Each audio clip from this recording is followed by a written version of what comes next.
Estamos de volta com o TCE Notícia. No programa de hoje, conversamos com os novos auditores substitutos de conselheiro do Tribunal de Contas do Estado do Rio de Janeiro, Rodrigo Nascimento e Marcelo Maia. Em que circunstâncias o auditor pode substituir provisoriamente o conselheiro do tribunal? Marcela, em 3 situações básicas pode ocorrer a substituição de um conselheiro. O conselheiro, ele possui os seus afastamentos legais.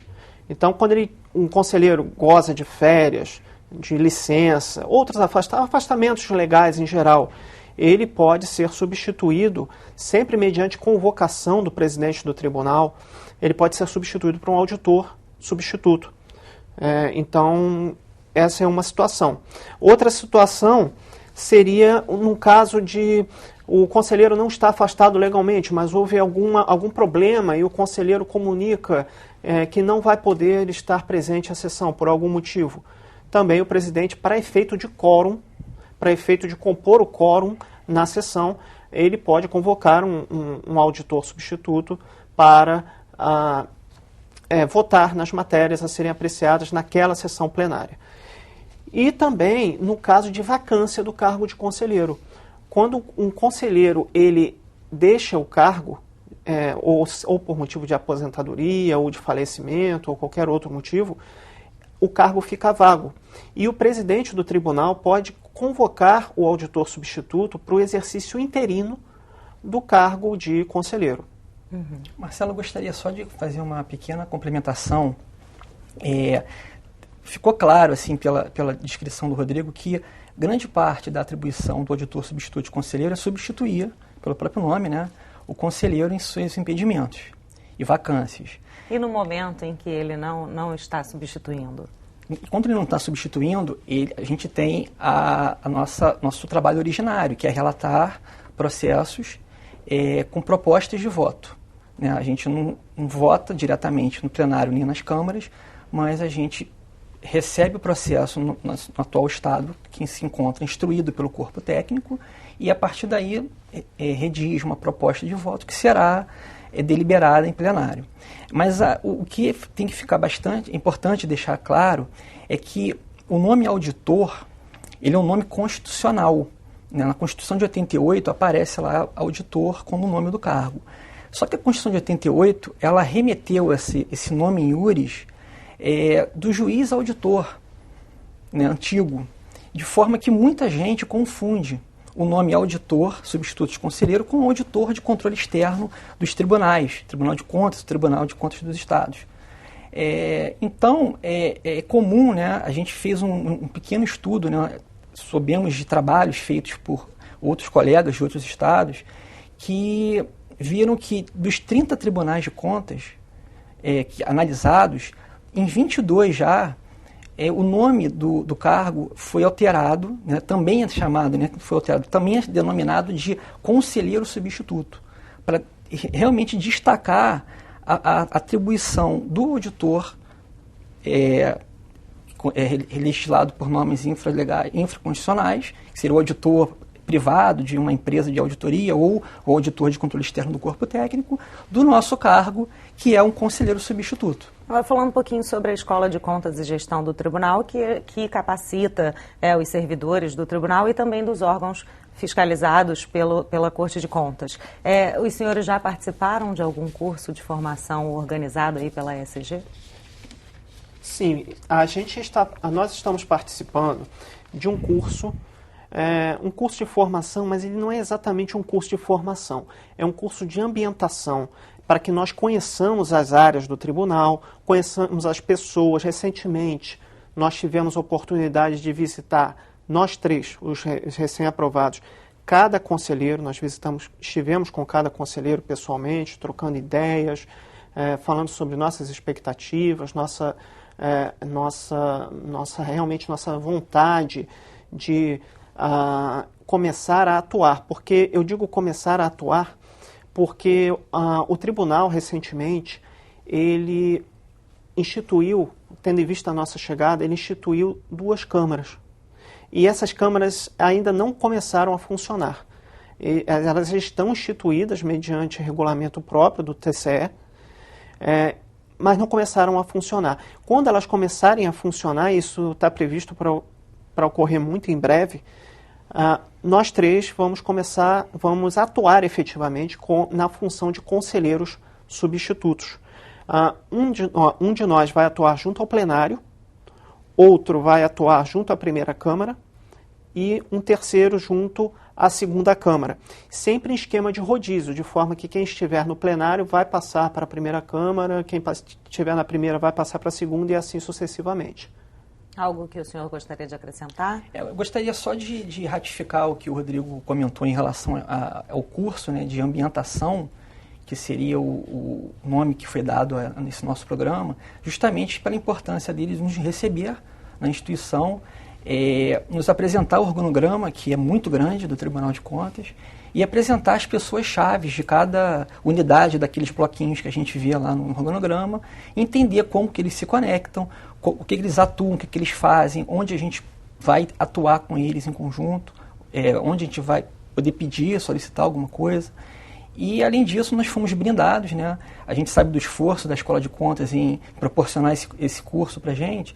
Nós fomos brindados com palestras, né, sobre alguns temas de reflexão, por exemplo, sustentabilidade, transparência, controle social, que foram ministrados para a gente em dias alternados e que está coroando esse processo inicial de entrada no tribunal. E a capacitação, né? Que é a importância da capacitação, com certeza, que é sim, tão dita aqui no Tribunal de Contas do Estado e pelos servidores. E sempre a preocupação dessa ambientação inicial é um caráter eminentemente prático. Por exemplo, que nós conheçamos os sistemas do tribunal, enfim, é uma ambientação inicial mesmo, para que brevemente nós comecemos a atuar efetivamente como conselheiros substitutos.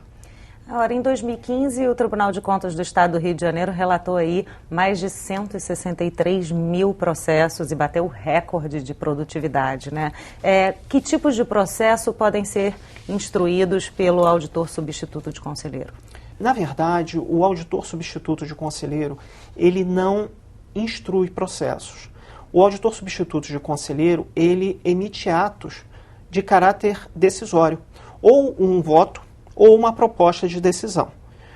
No caso da proposta de decisão, quando ele não estiver substituindo um conselheiro. Caso em que os conselheiros votarão aquela proposta de decisão. Então, são atos de caráter decisório e de forma que o auditor substituto, ele recebe do corpo instrutivo esse processo já instruído, com o parecer do Ministério Público Especial, que atua junto ao TCE, para que nós possamos decidir esses processos após toda essa etapa instrutiva, de forma que nós atuamos na fase decisória mesmo. E que tipo de processos? Quando o auditor substituto estiver substituindo um conselheiro, ele pode receber qualquer tipo de processo e pode relatar qualquer tipo de processo, como um conselheiro mesmo. E no caso de não estar substituindo, existem algumas matérias em que o auditor substituto não relata esses processos. São processos, por exemplo, de contas de governo, em que o tribunal emite um parecer prévio para julgamento pela Assembleia Legislativa. Por exemplo, também prestações de contas de ordenador de despesa, relatórios de auditorias. Então, esses processos, eu só citei aqui alguns exemplos mais significativos, eles são distribuídos a conselheiros, não a conselheiros substitutos, que é o nosso caso, no plenário. E agora, nas câmaras, a competência das câmaras é diversa da competência do plenário. E no caso das câmaras, Marcelo, a gente tem aí uma gama de matérias que são diversas das do plenário. A Câmara, existem matérias de competência privativa do plenário e as matérias que não são de competência privativa do plenário são deliberadas pelas câmaras. Então, nas câmaras, nós ou fazemos as propostas de decisão ou votamos quando estivermos em substituição. Que matérias são essas? Basicamente são as matérias relacionadas a atos de pessoal, então registro de aposentadoria, de admissão de pessoal, pensão e atos de fixação de remuneração de agentes políticos. Também a gente nas câmaras trata de processos de subvenções e auxílios a entidades privadas, prestação de contas, né, dessas subvenções, e sobre prestação de contas de responsáveis por bens patrimoniais, bens de almoxarifado, pagadores, né, e tesoureiros. O presidente do Tribunal de Contas do Estado do Rio de Janeiro, Jonas Lopes, tem dito muito que o papel do tribunal não é apenas de punir, mas também de apontar melhores práticas de administração do dinheiro público. Esse é um novo papel dos tribunais de contas de todo o país? Certamente, Marcela. Antes de ter um caráter sancionador, o Tribunal de Contas ele precisa ser orientador. O caráter pedagógico é muito importante. Você imagina, no caso concreto, nós temos, por exemplo, no Rio de Janeiro, são 91 municípios jurisdicionados pelo Tribunal de Contas do Estado. Em São Paulo, por exemplo, são mais de 600. Em Minas, são mais de 800, se eu não me engano, não sei se eu estou falando os números certos, mas tem um ponto de 600 municípios em São Paulo, em Minas Gerais. No Brasil, são 5.500 municípios, mais ou menos. Então, imagina, dado esse grau, essa heterogeneidade de formação, de sabedoria sobre como atuar, usando a legislação de controle externo, a legislação de direito financeiro, em todos esses municípios, você não pode simplesmente punir antes de educar. Então, o papel do Tribunal de Contas é instruir muito, né, tem um caráter muito pedagógico. É lógico que você precisa sancionar quando for devido, mas é entendido, né, por todos os tribunais que muitos dos erros dos jurisdicionados não são cometidos talvez por má fé, e sim por desconhecimento. Falta de capacitação, né?